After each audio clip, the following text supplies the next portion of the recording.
Bonjour à tous, merci de suivre le flash d'information. Un conseil des ministres s'est tenu hier jeudi au palais de la présidence de la République. Il a permis au gouvernement d'adopter plusieurs mesures, dont 2 projets de loi portant sur le code de la nationalité. Ces nouvelles dispositions visent à circonscrire et éliminer les velléités de fraude dans la procédure d'obtention de la nationalité ivoirienne.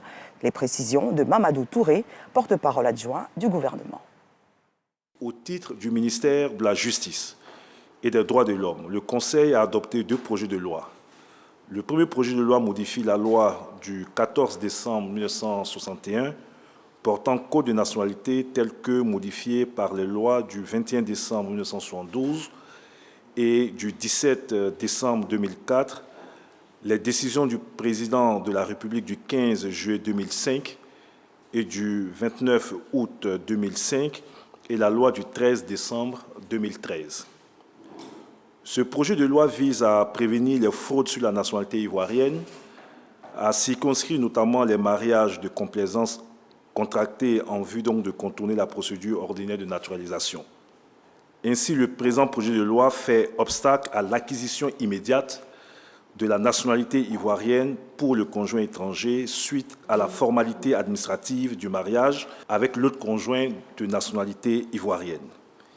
Il conditionne l'acquisition de la nationalité à une déclaration du conjoint étranger faite devant le ministère de la Justice à l'issue d'une période probatoire de 5 ans, à compter de la célébration du mariage en vue de prouver la stabilité de l'union et l'intérêt que porte le requérant à la nationalité ivoirienne.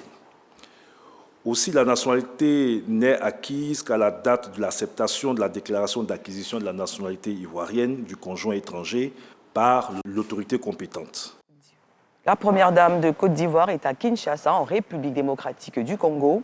Dominique Ouattara y séjourne pour les festivités marquant le 20e anniversaire de l'Organisation des Premières Dames d'Afrique pour le développement. Le reportage de notre envoyé spécial, Abiba Dombélé-Saoui. Le pavillon présidentiel de l'aéroport de Ndjili accueille un hôte de marque ce jeudi après-midi. Il s'agit de la première dame de Côte d'Ivoire, Dominique Ouattara, qui effectue sa toute première visite en République démocratique du Congo pour honorer de sa présence les festivités marquant les 20 ans de l'Organisation des Premières Dames d'Afrique pour le développement. La première dame est accueillie par Eve Bazaïba, ministre d'État, ministre de l'Environnement de la République démocratique du Congo, par l'ambassadeur de Côte d'Ivoire près la République du Congo, son Excellence M. Silas Adjé Mèche, et les membres de son cabinet. Des danseurs traditionnels et des Ivoiriens résidant à Kinshasa ont manifesté leur forte présence. C'est la première fois que je viens au Congo démocratique et je suis très heureuse d'être là à l'invitation de ma sœur, Madame la Première Dame Denis Tshisekedi, pour les 20 ans de l'OFDAD. Donc je suis vraiment très heureuse d'être là et de découvrir ce beau pays.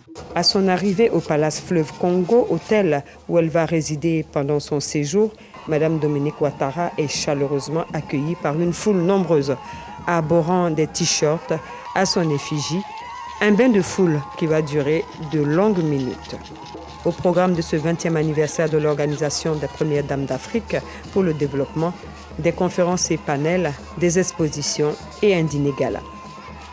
Restons en République démocratique du Congo, où l'Assemblée nationale a adopté ce jeudi 15 juin la loi sur la répartition des sièges pour la prochaine législature. Ce texte fixe les circonscriptions électorales. Il assure la répartition des sièges par province et par circonscription à l'intérieur des provinces, basée sur les chiffres des électeurs enrôlés par la Commission électorale nationale indépendante CENI. Ce texte a été rejeté par l'opposition. Elle réclame un autre audit du fichier électoral. Au Mali à présent, ce vendredi 16 juin à minuit sonnera la fin de la campagne du référendum constitutionnel du 18 juin. Les électeurs sont appelés aux urnes dimanche prochain pour approuver ou non cette nouvelle constitution soumise à un référendum par la junte au pouvoir. Un référendum en proie à des contestations d'une opposition hétérogène, mais aussi à une insécurité dans plusieurs régions du pays. Signalons que ce vote, le premier organisé par les colonels au pouvoir depuis août 2020, s'annonce plutôt timide.